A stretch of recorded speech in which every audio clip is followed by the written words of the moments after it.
Tucker Carlson claims that he not only spoke to, but interviewed a man who claims that he had gay sex with Barack Obama.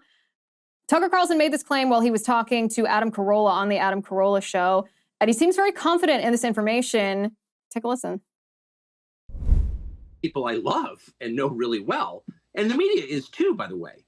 I mean, the media is reporting on government, but it's also dependent on government.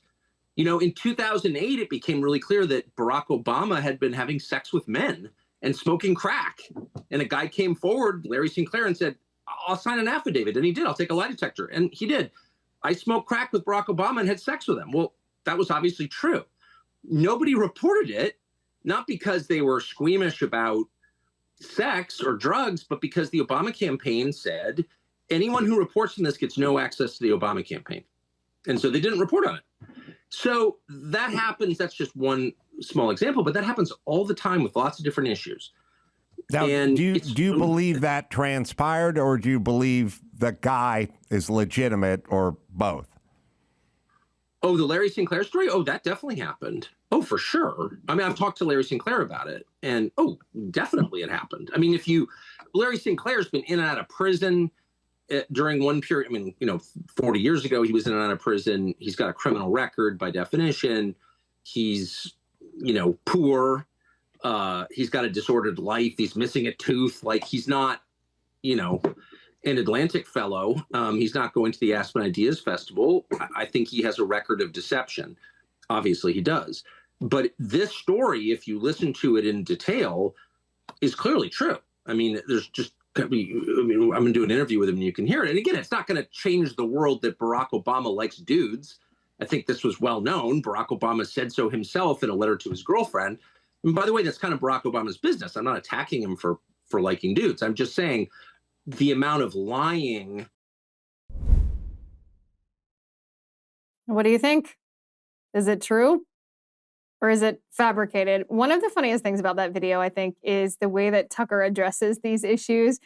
So he first says this guy, this Larry Sinclair, who made the allegation that he smoked crack and had gay sex with Barack Obama.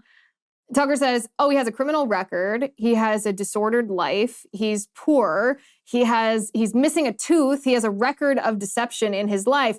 But this story is definitely true.